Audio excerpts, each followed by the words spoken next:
Olá, bem-vindos e bem-vindas à primeira semana de debates sobre o Ensino Fundamental 2.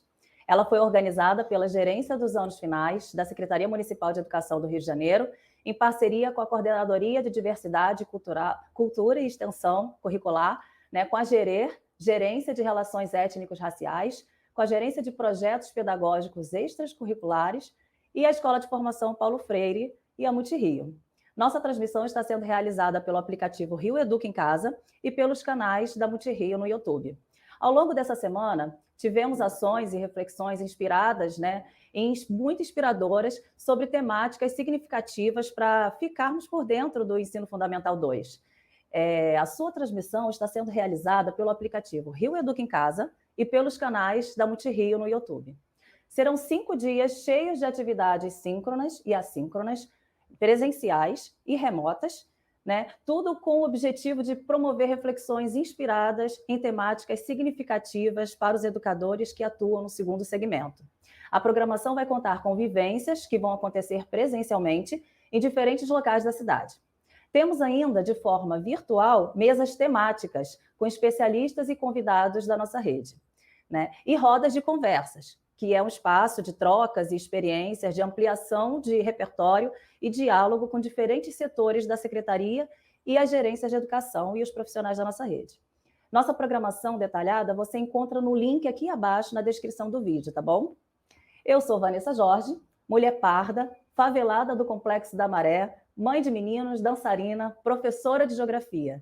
Estou vestida aqui com uma blusa verde, em detalhes pretos, eu uso óculos, e meu cabelo é azul.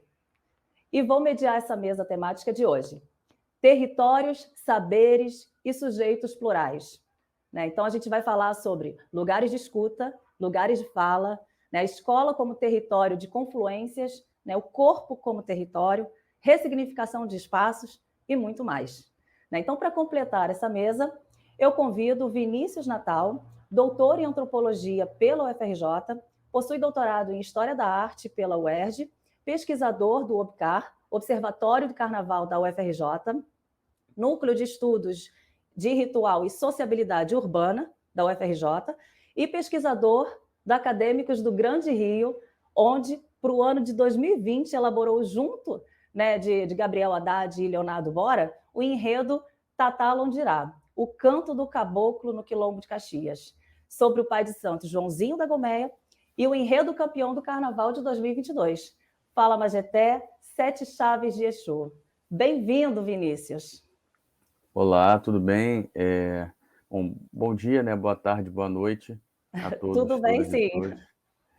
Temos também... perdão. Não, pode ir lá. Temos também a presença do João Gustavo Melo, que é doutor em artes pela Universidade do Estado do Rio de Janeiro, a UERJ, e é graduado em comunicação social pela Universidade do Estado do Ceará. Atua como pesquisador do Laboratório da Arte Carnavalesca, do Observatório do Carnaval, no Museu Nacional, UFRJ, é autor do livro Vestidos para Brilhar, uma epopeia dos grandes destaques do Carnaval carioca, e coautor das Matriarcas da Avenida, 4 grandes escolas que revolucionaram o maior show da Terra. Ex-diretor do Departamento Cultural do Salgueiro, onde trouxe à tona tesouros como Candances, em 2007, e Cordel Branco Encantado, em 2012. Bem-vindo também, João. Muito obrigado a todos e todes. Só para fazer uma pequena correção, senão vou ter um probleminha. Eu sou formado pela Universidade Federal do Ceará, é a minha universidade mãe, a quem muito agradeço, e o título do enredo é Candaces, de 2007, do Salgueiro.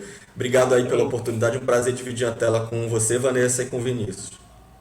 Perfeito, João. A riqueza desse encontro está na festa, no Carnaval, com possibilidades de territorializar as identidades, Então, por isso, gostaria de deixar aqui uma pulga, que eu chamo carinhosamente, as pulgas atrás da orelha, que permeiam, para permear esse nosso encontro, Quais seriam, do ponto de vista do território de saberes, as relações que podemos espalhar aqui acerca da importância da escola de samba enquanto escola de formação? Ou seja, que relação é esta, estabelecida entre a experiência corporal territorializada no barracão, e o ensino escolar. Então, eu deixo aí essa indagação, essa provocação, essa pulga, né, para a gente pensar ao longo desse nosso encontro, para iluminar aqui a nossa conversa, né? E para iniciar os trabalhos, eu chamo então o professor, né, Vinícius Natal. Meu nome é Vinícius, né, como a Vanessa já falou, e sempre gosto de começar falando um pouco sobre mim, né, sobre minha trajetória, que eu acho que fica bem exemplificado, né, dessa minha conexão e dessa minha ligação com as escolas de samba. A minha família é uma família de sambistas. A minha avó é compositora da Unidos de Vila Isabel e da União de Jacarepaguá. Até hoje, né, ela tem 78 anos e continua compondo. Meu tio, minha tia foram da velha guarda do Salgueiro, hoje estão mais afastados. Enfim, minha família toda envolvida, né, com esse meio do samba.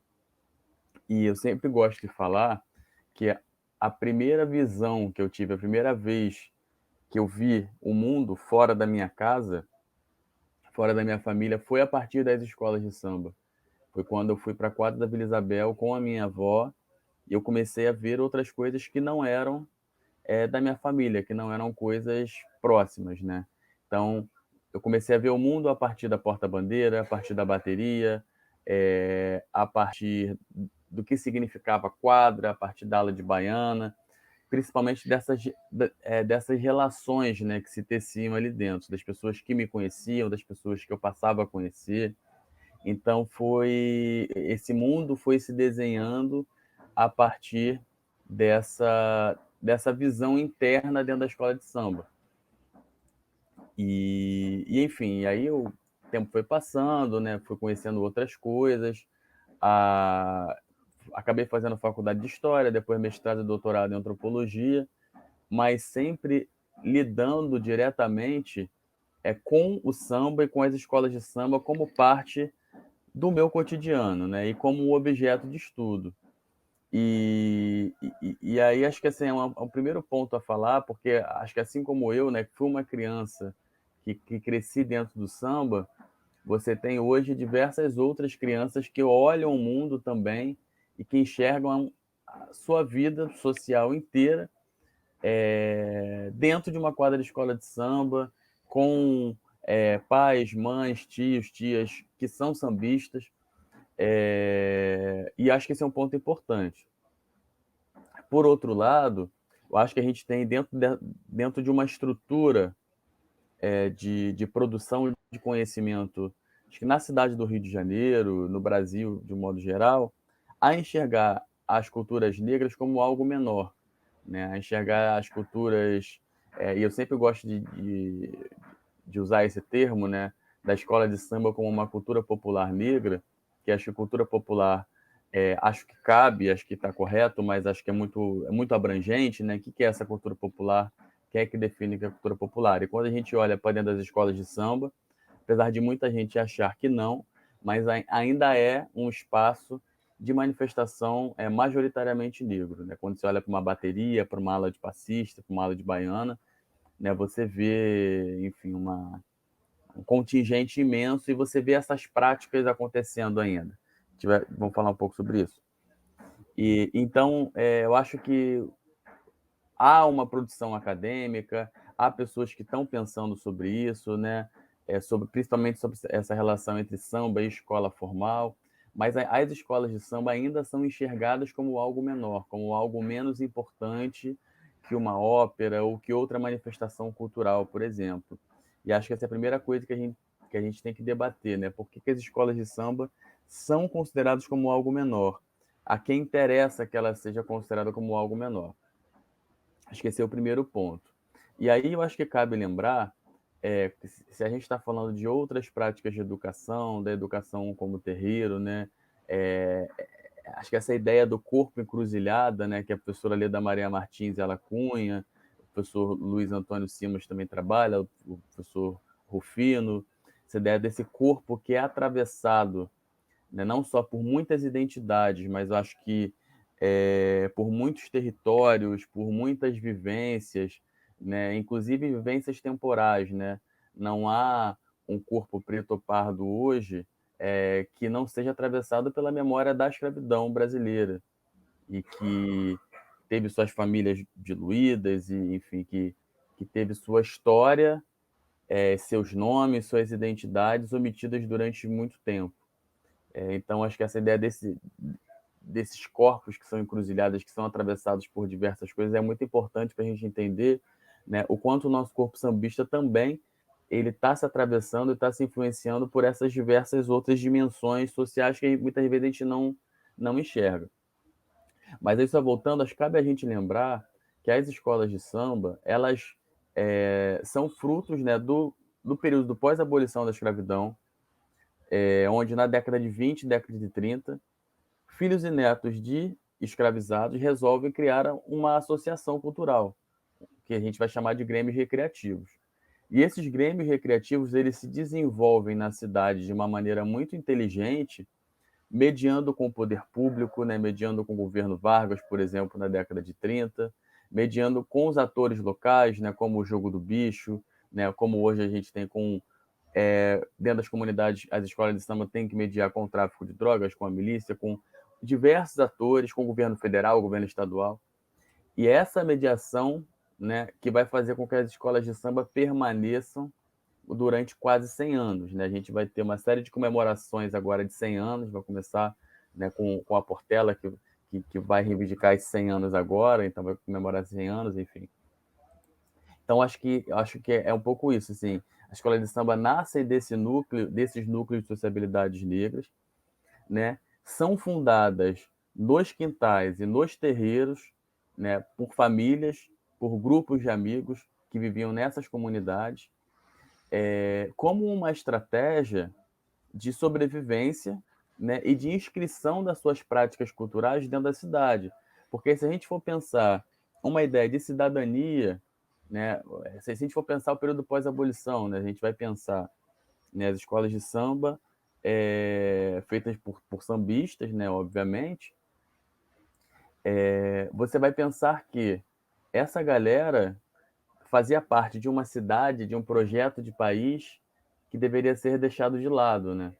Então, a cidade do Rio de Janeiro se formatou de maneira a excluir essas camadas da população do centro da cidade. A gente vai ter o processo de crescimento das favelas, o processo, né, de crescimento dos morros, de expansão para o subúrbio e depois de expansão para a Baixada Fluminense, a partir de um centro que vai se formar, privilegiando uma elite, né, uma elite branca herdeira do colonialismo. E aí, quando as pessoas resolvem criar uma escola de samba nos quintais, e aí você vai ter também os terreiros como esses núcleos de sociabilidade, né? A gente vai ter o terreiro como prática da religiosidade, como prática cultural, como prática do divertimento, mas os terreiros, que muitas vezes eram quintais também, o que eram só terreiros, enfim, diversas configurações, como esses grandes núcleos de formação cultural negra da cidade do Rio de Janeiro, inclusive das escolas de samba, né? E a prática do batuque, a prática da macumba, a prática do samba, do jongo, acabava sendo muito próxima ali, né, naquele momento inicial. Quando isso vai se formando, quando isso vai se desembocando no que a gente conhece hoje como escolas de samba, e aí entra essa prática da mediação das escolas de samba com os diversos estratos sociais, né? As escolas de samba elas começam a ganhar terreno, começam a ganhar território na cidade, começam a ser conhecidas e começam a ser valorizadas, né? E aí você vai ter, na década de 50 e 60 também, por exemplo, uma mediação das escolas de samba com a indústria cultural, ela começa a ser televisionada, começa a se vender ingresso, né? As pessoas, os sambistas começam a ganhar, alguns, né, sambistas começam a ganhar dinheiro com a escola de samba, começam a sobreviver a partir das escolas de samba. E por que eu estou fazendo esse panorama todo? Porque eu acho que para a gente entender as escolas de samba como um centro de ensino-aprendizagem muito próprio, muito com códigos próprios, com símbolos próprios, territórios próprios, a gente precisa entender o processo de formação cultural que levaram as escolas de samba, né, a serem consideradas como algo menor. E como nós vivemos, né, em um país de racismo cultural, de racismo religioso, em que qualquer indício de cultura negra é considerado como algo menor, como algo perigoso, algo subversivo, a gente começa a compreender, né, que as escolas de samba fazem parte desse processo. Né? Por mais hoje que as escolas de samba, muita gente veja, né, entenda as escolas de samba como as escolas de samba não são mais populares, as escolas de samba não são mais negras, mas quando elas partem para a cidade, para uma cena cultural bem mais ampla, as pessoas consideram as escolas de samba como algo menor e como algo que deve ser varrido para debaixo do tapete o tempo todo. E aí o que a gente defende é que as escolas de samba criaram um modelo, né, de cidadania, de se mostrar para a cidade, e um modelo de se entender enquanto manifestação cultural que representa a identidade brasileira, né? Então, o que aquelas pessoas na década de 20 e 30 estavam querendo dizer quando criaram a escola de samba era isso, né? Olha, vocês criaram uma cidade feita para não nos pertencer, mas nós estamos criando aqui organizações culturais próprias, né, muito autênticas, com saberes nossos, em que vocês vão ter que nos respeitar por isso. Você entende? Então, as escolas de samba elas sempre foram criadas e se desenvolveram a partir dessas afirmações. E aí, quando a gente está falando disso, a gente está falando de saberes muito próprios e muito autênticos, que é o que eu costumo sempre falar. O desfile da escola de samba, enquanto espetáculo visual, enquanto carros alegóricos desfilando, fantasias, isso qualquer um vai fazer. Porque se você pega alguém da Disney, por exemplo, que vai conhecer as técnicas, né, como você tem, né, desfiles de carro alegórico no mundo inteiro, você tem a parada da Disney, você tem desfile em Nice, você tem desfile no Uruguai, você tem diversas visualidades que desfilam em carros alegóricos. Isso faz parte do processo do carnaval mundial, que é diferente das escolas de samba. Isso você tem de uma maneira ampla. Agora, quando você pega o samba, o que é praticado, o samba no pé, o ritmo, o que é vivido dentro da comunidade e dentro da sociabilidade da cidade, isso você não consegue copiar, porque isso não está presente em nenhum livro, isso não está presente em nenhum manual, isso não está presente em outro lugar, a não ser que seja no corpo, nos corpos dessas pessoas. São saberes escritos nos corpos, né, escritos dentro das famílias, dentro da transmissão da oralidade que passa de avô para mãe, pai, para filho, para filha. Esses são saberes inegociáveis. E quando você está falando nas escolas de samba quanto parte, né, da vida de uma criança, da vida de uma pessoa, é sobre isso que a gente está falando, né? Sobre esse espaço de pertencimento, em que muitas vezes um jovem chega numa escola de samba, ou adulto, ou as escolas de sambas mirins, né? Que eu acho que também é um ponto importante, a gente tem que entender que as escolas de samba mirins são muitas vezes deixadas de lado, né, em prol de uma ideia de espetáculo, assim, e acho que a gente tem que pensar muito sobre isso. Mas quando muitas vezes uma criança chega numa escola de samba, né, o que a presidente de ala, o que a tia, presidente da escola de samba vai falar, olha só, e aí, você tá indo para a escola? Você já escovou o dente? Já falou com a sua mãe? Entendeu? Então você cria mecanismo de aprendizagem que muitas vezes não é a aprendizagem formal da escola, que não é 1 mais 1 igual a 2, né, que também é super importante, mas não é só isso.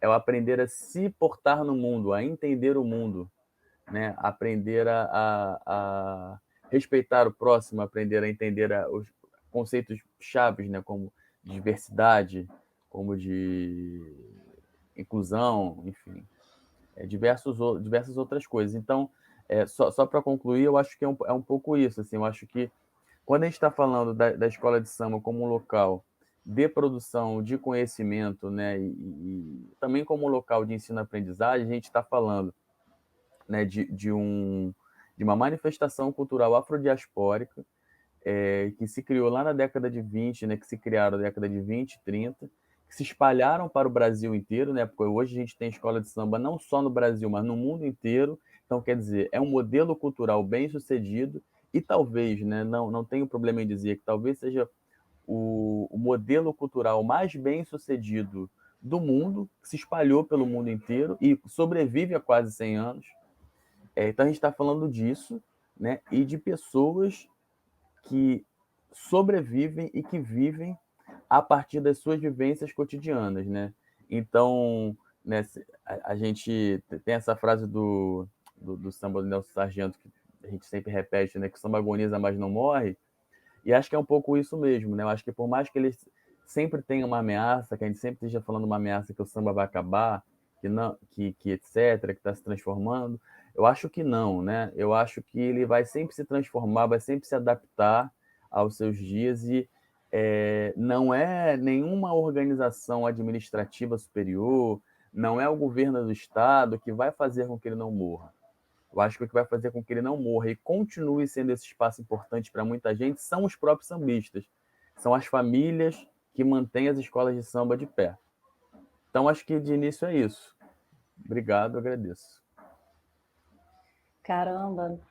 Obrigada a você, Vinícius, por essa fala tão sensível, né, que traz aí a experiência do seu corpo, né, dentro desse espaço, né, da escola de samba e de todos os símbolos e signos que isso carrega, né, da nossa ancestralidade, dos nossos aprendizados. E eu acho que é por aí mesmo, né, que a gente tem que pensar e caminhar, né? Mas para dar andamento, né, à mesa, eu vou dar a palavra agora ao João Gustavo Melo, né, para a gente conseguir ter mais elementos aí para pensar, né, as nossas transversalidades territoriais entre as escolas de samba e a nossa escola, né, de formação e tal. É com você. Obrigado. Vanessa, obrigado, Vinícius. Muito bom estar com vocês aqui novamente. Vou me descrever, eu sou um homem cis de 40 anos, por volta de 40 anos, na verdade 44. Sou calvo, tenho pele branca e uso óculos. E estou numa sala que tem uma bicicleta atrás de mim, uma estante de livros no meu lado esquerdo, do meu lado direito.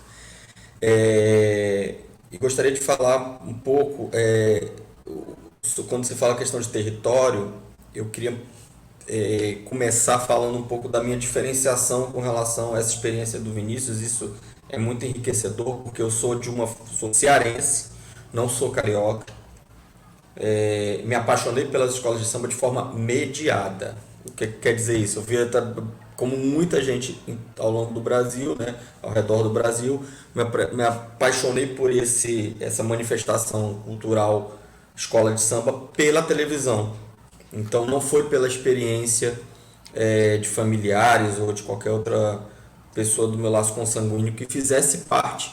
Eu acho que isso dá uma diferença total em abordagens e análises, e eu acho que completa também a visão que um professor, docente ou pesquisador possa vir a ter sobre a presença da escola de samba dentro desse macro espaço que a gente chama de carnaval, e no maior macro espaço ainda que a gente chama de festas populares. Acredito que a gente tenha essa minha experiência possa ser um pouco também detonadora de algumas reflexões, né? Eu me apaixonei pelas escolas de samba. Tem um ano que é um marco para mim, que é 1989. Eu tinha 11 anos de idade, e nesse momento lá em Fortaleza eu descobri o que era você ser apaixonado por algo que não é da sua terra e você ser colocado no seu território como alienígena. Eu fui, a partir daquele momento, eu queria aprender, e daí a minha questão com a memória, que o Vinícius também estuda muito, estudou tanto no mestrado como no doutorado, essa percepção da memória, o que é a memória, o que é essa vontade de você aprender aquele momento durante todo o ano, como se eu quisesse guardar o desfile da escola de samba de 1989, que eu vi pela primeira vez, numa caixinha em que eu pudesse abrir ali e rever o tempo inteiro, de forma quase que obsessiva, né?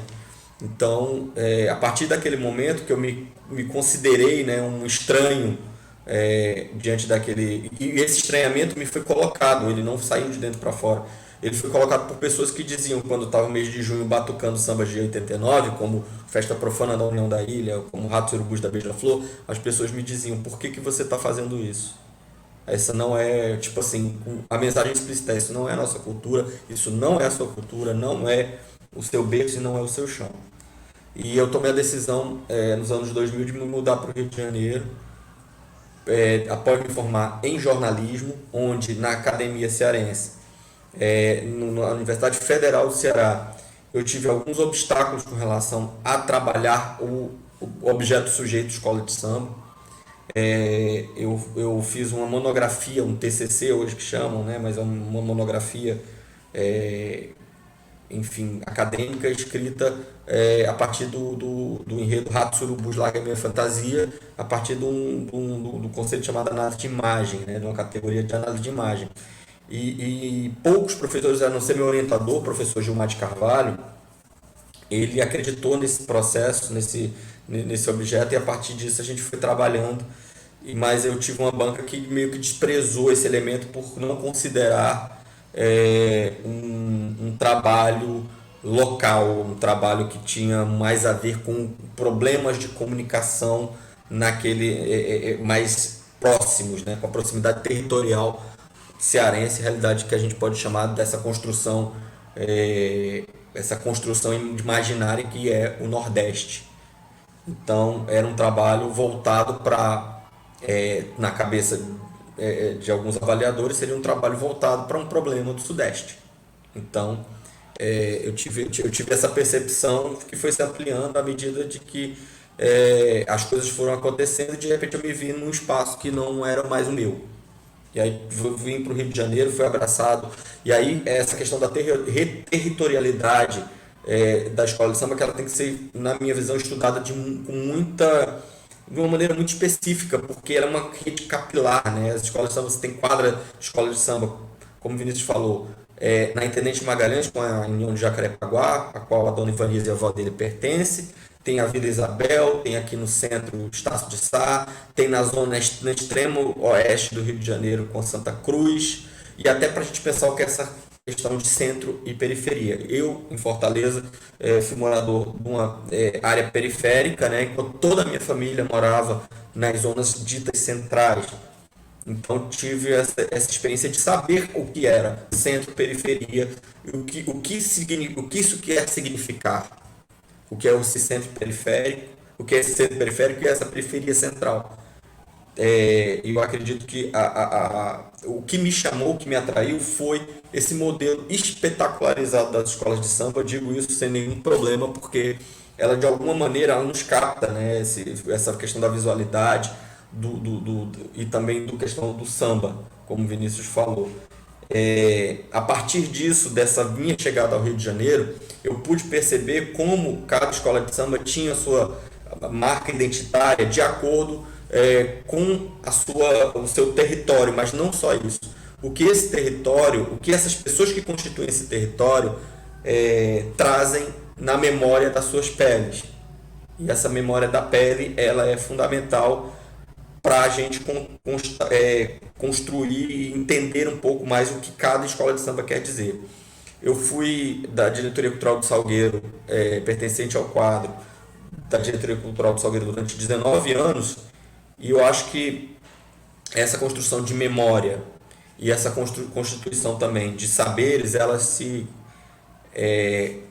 perpetuam, elas se transformam muito ao longo do tempo. O que eu achava que era memória, o que era produzir memória, o que era, enfim, constituir saberes a partir do que é a experiência da escola de samba, era no início dos anos 2000, se transformou em 2010, continua se transformando em 2020 e será outro em 2030. Então é importante a gente entender como essas coisas são mutáveis, né? Como conceito de memória, como conceito de essas categorias que a gente vai estudar nas escolas de samba, elas preenchem são preenchimentos de todo esse cabedal de saberes, né, que estão inseridos na cidade do Rio de Janeiro. que a minha visão, eu volto a falar, e reafirmar, a minha visão é de estranhamento muitas vezes, não é de pertencimento, apesar das escolas de samba terem me abraçado bastante. Eu sou muito grato aos sambistas por terem me colocado num lugar de acolhimento. Eu fui muito acolhido pelas escolas pelas quais passei, mas ao mesmo tempo é de um estranhamento porque minha família é nordestina, é cearense, e ela tem, enfim, uma série de outras raízes, inclusive em que a própria questão do racismo é extremamente colocada para debaixo do tapete. E, enfim, muito mais do que a gente vê as discussões aqui no Rio de Janeiro. E aí eu acho que essas questões são muito importantes da gente colocar desse quadro macro-social do que a gente constitui como Brasil. É muito interessante a gente ver isso. E antes da gente começar, tinha uma frase muito importante aqui que eu acho que foi trazida de uma discussão que o próprio professor Luiz Rufino coloca, e o professor Luiz Antônio Simas, que é essa questão do corpo desencantado não produz. Esse corpo encantado, ele é muito potente. E por ele ser muito potente, ele é muito combatido. E por ser muito combatido, ele é muitas vezes muito vilipendiado. E aí a gente pode, enfim, complementando esse raciocínio que o Vinícius falou, problematizar uma série de questões que a gente vai colocar com relação ao desfile de escola de samba, com relação também à recepção. Eu sou um jornalista, estudo comunicação, fiz minhas pós-graduações foram no campo da arte, mas ainda para mim a teoria da comunicação explica muita coisa, né, com relação ao que a gente pode pensar sobre os nossos sujeitos objetos. E acredito que a escola de samba ela tem uma questão que é também de recepção. Como a escola de samba emana uma coisa e como o público aprende outra. O corpo, por exemplo, tem uma pesquisadora, Bárbara Pereira, que ela foi trabalhar a questão da desobjetificação do corpo da passista, que durante muito tempo, até a própria academia coloca, e alguns autores colocam como um objeto, como um corpo objetificado. E aí, como que isso pode ser trabalhado, como que isso pode ser colocado em vias de ser desobjetificado, de ser, enfim, traduzido em arte. Por que uma bailarina do grupo Corpo, com os seios de fora, dançando um balé contemporâneo, ela pode ser considerada como arte no palco do Municipal, por exemplo, e uma passista, uma composição de alegoria com seios nus na Sapucaí não pode ser considerado arte. Onde é que está onde está esse problema? Onde estão essas questões? Qual é o nosso problema com o nosso corpo? Eu acho que essa é uma pergunta interessante para ser feita. Qual o problema com o nosso corpo? Eu acho que isso tem muito também a ver com... Eu vou trazer aqui um texto da Cecília Meirelles, que é ou isto ou aquilo. A nossa tradição cristã, ocidental, enfim, até questionando esse conceito de ocidente, mas, enfim, essa nossa tradição judaica cristã, eu sou inserido nessa questão. A gente tem muito a coisa da anulação do outro, né? A gente anula o que é o outro. A gente tem uma profusão de elementos que se excluem. A gente pode ter, por exemplo, assim, o que está na sala de aula, o que está na escola formal é um cânone, e o que está no mundo, o que está fora daquele espaço do espaço escolar é outra coisa. É uma coisa que não deve entrar para além dos muros, né? Eles não podem adentrar o espaço escolar. Eu falo isso com muita emoção, porque eu sou filho de educadora, minha mãe é professora alfabetizadora, e minha tia, que também de quem eu sou muito próximo, também foi diretora de escola durante muito tempo, escola pública, e eu vi como elas militavam justamente para isso, para que esse espaço, a partir da perspectiva freiriana, desse espaço de construção, levar em conta o saber dos alunos.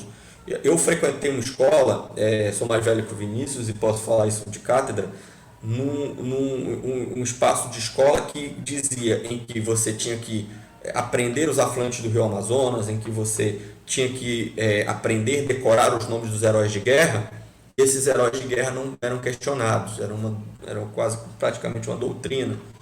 em que você também tinha múltiplas formas de dominação, e tudo isso, se a gente for espremer esse caldo todo, a gente vai entrar na questão de dominação de ideológica mesmo de um país que tenta ser nacionalista do ponto de vista de louvar uma determinada classe social, uma determinada casta, que está sempre no poder desde a invasão portuguesa aqui no Brasil no século XVI, tanto como as invasões das colônias aos territórios ameríndios, né?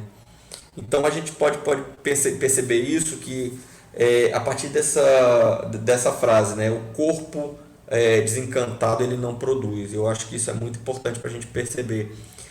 Na periferia em que eu nasci, a gente tinha pouquíssimas produções folclóricas, culturais, porque tudo era muito... eram conjuntos habitacionais completamente desarticulados, bem ao estilo do que foi o projeto de habitação durante o período da ditadura militar, que era um período em que você tinha uma desarticulação dos movimentos, uma tentativa espacial de desarticular aqueles movimentos. E o Rio de Janeiro, como já tinha uma tradição, uma história mesmo, uma memória de se constituir enquanto vasos capilares que se comunicam. Você tem, por exemplo, os territórios mais rurais, como rurais entre aspas, né? Como por exemplo, até o nosso amigo Rogério Rodrigues da Portela chama as escolas roceiras, como Portela, Mocidade Independente, que eram escolas da dita roça, que eram muito distantes do centro urbano da cidade, ou seja, eram considerados lugares periféricos em sua essência, dentro desse modelo centro-periferia. Em Fortaleza, isso era muito agravado pelo fato de que todos nós vínhamos do interior das cidades, né, do Nordeste, principalmente do interior do sertão do Ceará, e que íamos para a capital por conta dessa completa falência do que se coloca como projeto urbano de uma capital inserida num estado empobrecido, de um estado muito desigual como foi e como é ainda hoje o estado do Ceará, embora haja uma série de políticas para poder mitigar isso, inclusive hoje muito mais avant-garde, ou seja, muito mais à frente do que os estados hoje do Sudeste e da região Sul, por exemplo. Mas só que a produção cultural ali feita, né, ela era completamente desarticulada. Você tinha os pastoreios, você tinha o São João, tem até hoje muito forte a questão das quadrilhas, mas ainda feita de uma forma muito desarticulada. Quando a gente vem para a questão da escola de samba, ela me vem com esse estranhamento, né, e ela sofre, na minha visão, e pela minha experiência como pesquisador, como como vivente dessa manifestação, ela sofre um problema de duplo ataque e de dupla falsa percepção. Primeiro, uma falsa percepção das academias, uma percepção porque a escola de samba é uma manifestação espetacularizada. Ela se torna, a partir dos anos 60, principalmente 50, 60, final dos anos 50, início dos 60, como o Vinícius falou, principalmente esse modelo que a gente conhece hoje como escola de samba, ele vai se amalgamar mais nos anos 70, mas ela se coloca como uma manifestação que ela não está mais preservada num vidrinho, num baú ou na memória de pessoas que fazem aquela manifestação no interior de um determinado estado, como a Bahia, enfim. Não, ela está dentro do centro urbano, com todas as negociações que tem que existir para que ela consiga se desenvolver, consiga alcançar o centro, o centro no sentido centro da cidade mesmo, que são comunidades que elas se reúnem no centro para se apresentar. E eu acredito que essa seja uma questão bem problemática quando a gente vai ver essa questão da produção da escola de samba na academia, que eu digo nas universidades e também nas escolas. E por outro lado, a gente tem também um certo bombardeio com relação ao que isso que o Vinícius coloca como essa medição, né, do que a escola de samba também ela é bombardeada, ela não é reconhecida como ela é, como uma produção negra de origem extremamente popular.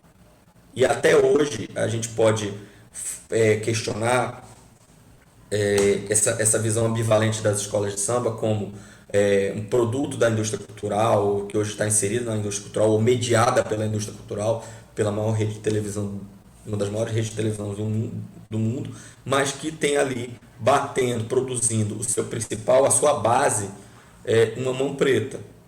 Tem produzindo ali uma mente preta. Tem produzido ali uma intelectualidade preta, pelo menos de origem africana, e que aqui se torna o dito maior espetáculo da Terra. E aí eu questiono isso, trago isso um pouco também quando você vai conhecer outras festividades espetacularizadas, como o próprio Festival de Parintins, em que eu acredito, eu coloco as duas no mesmo patamar de espetacularização, de forma de você se colocar no mundo, e trazendo isso como também uma discussão o que é centro e o que é periferia. O que Parintins pode ser, com relação às manifestações folclóricas culturais brasileiras, o centro folclórico do Brasil, não é o Rio de Janeiro. Então, eu acredito que a gente tenha que pensar também o que é esse país e o que são todas essas manifestações. Acredito que essas manifestações elas se entrecruzam, elas estão em diálogo constante. Tanto que os barracões de escola de samba hoje têm, em sua grande parte, profissionais, principalmente na parte de alegorias, profissionais que vêm do Festival Folclórico de Parintins e que instituem o que a gente pode chamar de robótica cabocla, que é uma tecnologia, ou seja, a gente fala em tecnologia, produção de saber, produção de conhecimento e produção de arte, uma arte de qualidade, uma arte que foi nascida no campo popular, mas que tem todo um cabedal de ciência ali. Essas manifestações estão presentes no Festival Folclórico e nos barracões das escolas de samba, né? Então, e aí eu gostaria de falar uma coisa que você fala de multiletramento, né, Vanessa? O multiletramento ele é muito importante para a gente pensar o que são essas manifestações culturais. A escola de samba, para mim, uma vez eu conversando com um jornalista, eu estava cobrindo uma determinada escola de samba, fazendo a cobertura jornalística, e um jornalista me falou uma frase que eu nunca vou esquecer, que a escola de samba você pode cobrir pelo viés ou pelo olhar de todos os cadernos de um jornal, todos os cadernos, todas as editorias de um jornal. Ou seja, você pode cobrir de polícia a cultura, passando por cidade, economia, enfim, tudo isso vai abarcar a escola de samba. E eu vejo a escola de samba na escola formal também a partir dessa perspectiva. A gente pode abordar a escola de samba e essa manifestação sob diversos prismas, história, geografia, e fazer disso uma questão do que hoje a escola pública ela tanto preza, que é a questão da transdisciplinaridade ou dessa multilinguagem. E aí você vai ter a questão da matemática, quando você vai entender a música, a própria geometria, quando você vai entender, um barracão de escola de samba, o Vinícius sabe muito bem disso, você trabalha o tempo inteiro com geometria, o tempo inteiro com escala, o tempo inteiro com medições. Então é um espaço em que você, enfim, pode ter diversas atividades em que tudo aquilo que você aprendeu na teoria na escola, você aprende na prática no barracão da escola de samba. Assim como a questão, e isso me foi fundamental na minha carreira de jornalista, porque eu faço qualquer matéria que eu trabalho, eu estruturo na minha cabeça como um enredo de escola de samba. Eu vou procurar, no meu carro abre alas é a minha introdução, aquela meiuca ali vai ser meu desenvolvimento, onde eu vou tentar desenvolver a minha hipótese, e termino com uma grande conclusão. Minha cabeça funciona assim. Então, eu acho que eu fui letrado por essa maneira de pensar que os enredistas, que os carnavalescos das escolas de samba tanto trouxeram.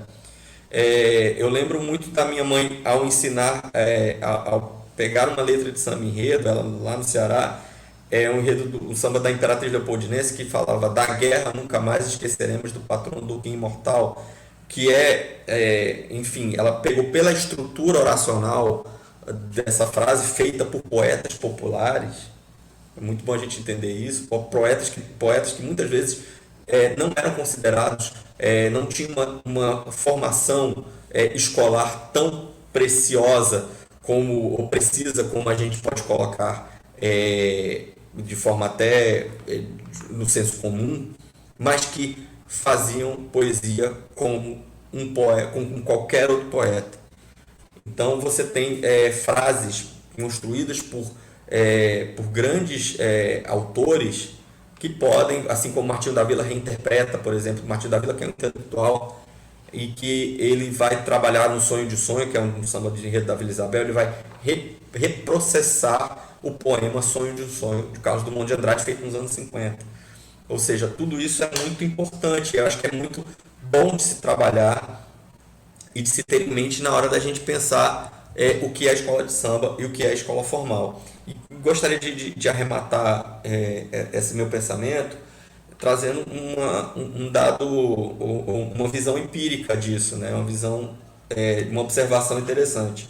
Se a gente for pegar, por exemplo, eu acho que muito mais importante da gente saber os fatos históricos é a gente contextualizá-los, ou determinado fato geográfico, enfim, determinado fenômeno, seja lá qual for a palavra que for mais adequada, mas a gente faz essas diferentes divisões ao longo do tempo. Por exemplo, o samba enredo da Unidos de Lucas, chamado Sublime Pergaminho, ele me ajudou a passar no vestibular, porque eu tinha que discorrer. Era a prova da segunda fase do vestibular da Universidade Federal do Ceará, era uma prova uma prova discursiva, em que falava sobre essas questões das leis que foram acontecendo até culminar com a Lei Áurea, né, da libertação da escravatura no Brasil. E aí o samba de 68 falava: e de repente uma lei surgiu que os filhos dos escravos não seriam mais escravos no Brasil. Isso fala da lei do ventre livre. E aí uma voz na varanda do paço ecoou: meu Deus, está extinta a escravidão. 50 anos depois, a Paraíso do Tuiuti vai perguntar: meu Deus, está extinta a escravidão?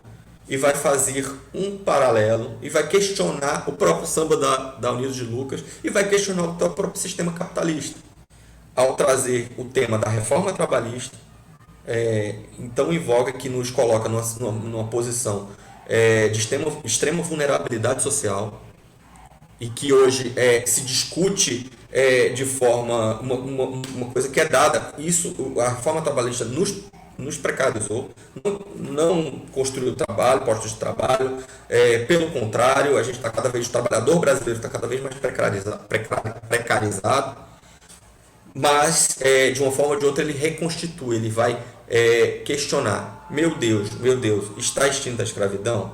E eu acho que é isso que é importante na nossa constituição de imaginário. E arrematando o final, queria trazer para cá alguma observação sobre esse Carnaval de 2022, principalmente o Campeonato da Grande Rio, e que ele propôs algo muito audacioso e conseguiu, que é desmistificar a questão do Exu como, enfim, esse elemento que a gente só tem uma visão, que eu digo visão do senso comum. A visão que nós temos do senso comum é uma visão do diabo, a visão maligna, é a visão, enfim, de algo que nossa religião, que é um problema do cristianismo, falo isso à vontade porque sou cristão e professei durante muito tempo a religião cristã, e é um problema que nós temos que nos colocar, ou isto ou aquilo da Cecília Meirelles. A gente tem uma visão binária, cartesiana, em que existe o bem e o mal, e que isso não dá mais para a gente perceber o mundo como essa questão binária. Nós temos, por exemplo, hoje a questão de uma guerra, em que nós temos os dois lados de uma guerra, em que a gente não consegue, nossa visão cristã ocidental, não consegue ver a possibilidade ou incitar um debate em que os dois lados podem estar errados. Um lado vai ter que estar certo, o outro lado vai ter que estar errado. Isso é um problema cognitivo nosso. E eu acho que é um papel da escola formal nos ensinar, e a escola de samba tem muito a nos fornecer materiais de reflexão sobre isso, de que o mundo não é só preto, não é só branco, não é só o bem e não é só o mal. Acredito que se a gente possa superar ou isto ou aquilo, a gente pode construir realmente um mundo, uma escola de fato libertadora, tal como Paulo Freire e outros educadores, como Anísio Teixeira, enfim, que a gente louva aqui, possa de uma forma ou de outra a gente perceber o mundo em sua grande dimensão de uma forma mais assertiva, de uma forma mais complexa e de uma forma mais também completa. Então, eu queria agradecer aqui muito, muito a vocês por dividir essa tela e por esse espaço, por poder, de uma forma ou de outra, contar um pouco aqui da minha história e dessa história poder desenvolver o que a gente pode chamar de enredo a partir da palavra desse radical rede, né? Então, a gente constitui rede, constitui saber e constitui debate. Obrigado. Obrigada a você, João Gustavo. E, assim, ao longo da sua fala, né, você já deu, na verdade, várias dicas e várias orientações de como, né, o nosso professor ele pode aproximar os saberes do carnaval com os saberes escolares. Você já deu vários caminhos aí, né, que a gente pode estar seguindo para se apropriar um pouco disso, né? Então, a gente tem, né, nessa mesa a representação de duas figuras que se complementam, né? A gente tem o Vinícius, que vem de dentro do carnaval, né? E o João Gustavo, que vem de fora, mas se apaixonou e foi acolhido, né? Que é pela representação do carnaval a partir do que a gente vê na TV, que é uma grande parte, né, da nossa população tem essa paixão do carnaval a partir do que a gente percebe, do que é passado, do que nos é deixado de conhecimento a partir da transmissão, né, na TV.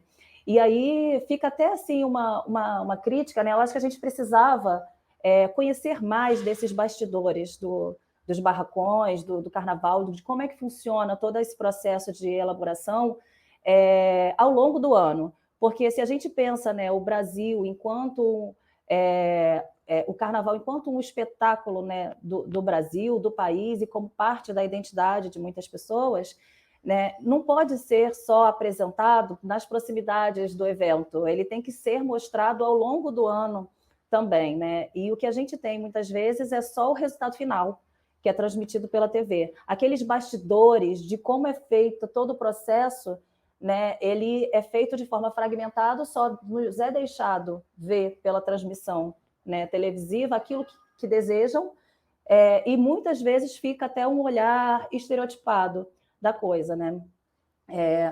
Então, assim, falta um conhecimento mais apropriado, assim, dos bastidores para a população no sentido geral, né? A divulgação desse processo, né?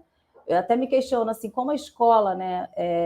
Como a escola de samba é um lugar acolhedor de diversas identidades, então não importa, né, se a minha origem é nordestina, se a minha origem é nortista, a gente tem, por mais que esse carnaval da escola de samba esteja concentrado na região sudeste, né, principalmente Rio, São Paulo, a gente tem esse acolhimento das escolas, né, de samba por essas inúmeras identidades, né? A gente não tem assim muito tempo, né, mas eu gostaria também de deixar, né, algumas provocações, né? Quando a gente pensa, né, pensar a escola de samba, né, na minha perspectiva de geógrafa, é pensar o território, né? Então, esse território em que a gente ocupa, que a gente briga, né, as inúmeras vivências, né, que são experienciadas nos limites ali das comunidades que abraçam o carnaval, né, que fazem aquele trabalho acontecer. Isso vai compor a história, né, a memória, a história de luta, né, resistência, persistência, né, de um povo que está ali carregando, né, a sua ancestralidade, né? Então, a escola de samba, assim como as nossas escolas, são os locais assim de compartilhamento desses saberes, desses diferentes saberes, né, dessas diferentes escutas que cada elemento, né, que compõe essa escola nos traz, né? Então, eu acho que a partir, seja de um modo vindo de dentro da escola ou da escola de samba, né, como é o caso do Vinícius, ou de um modo de quem vem de fora, mas que se apaixona, eu acho que ambos os modos têm a ver com as experiências corporais, com aquilo que a gente vivencia.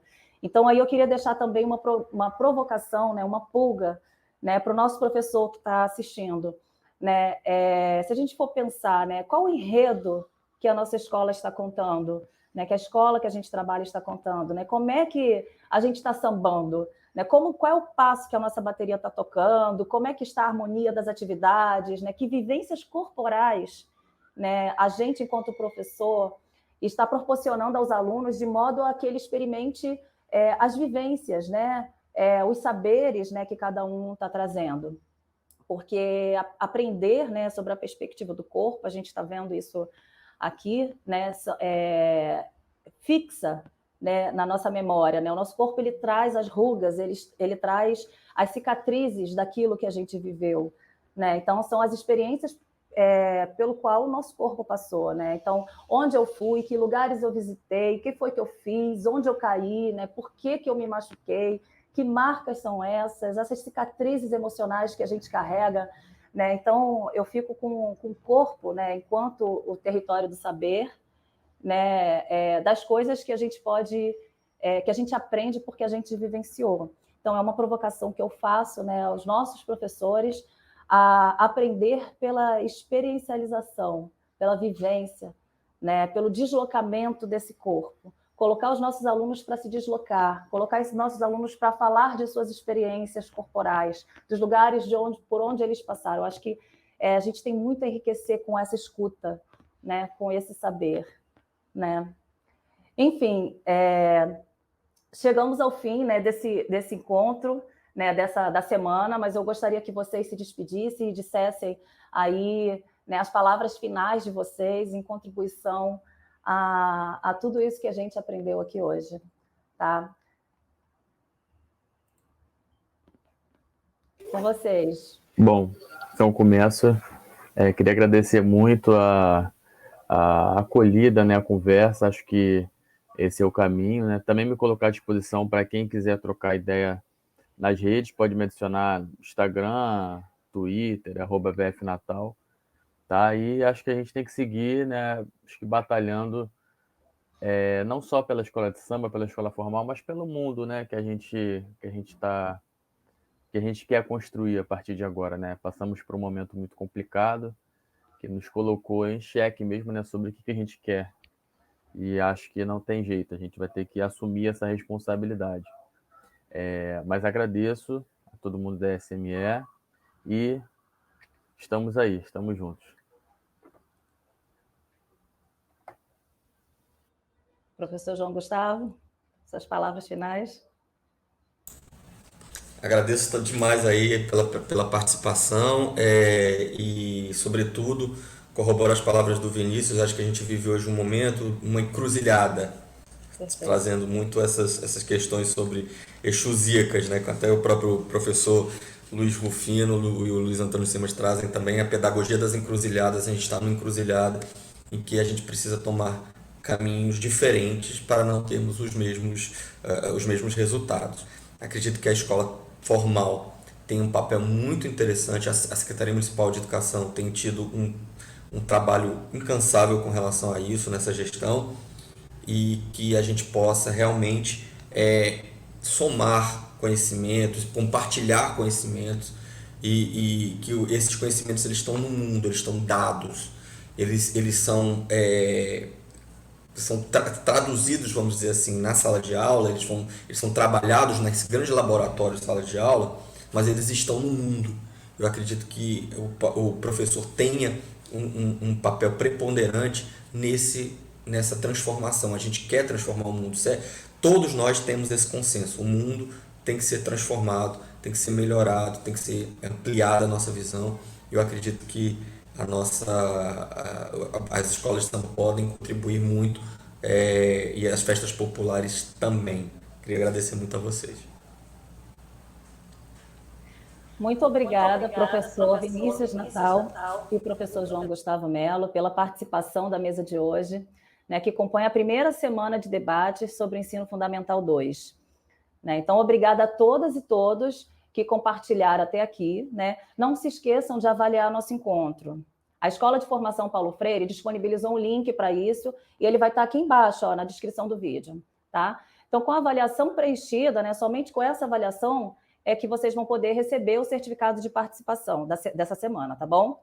Então, é bom lembrar que todas as mesas, as rodas de conversas da semana ficarão depois disponível no canal da Multirio, lá no YouTube, tá? Então, por isso, se inscreva no canal, marque o sininho lá de notificações para receber todas as novidades da nossa programação, tá? Amanhã tem mais conversa e mais reflexão. Não percam. Tchau!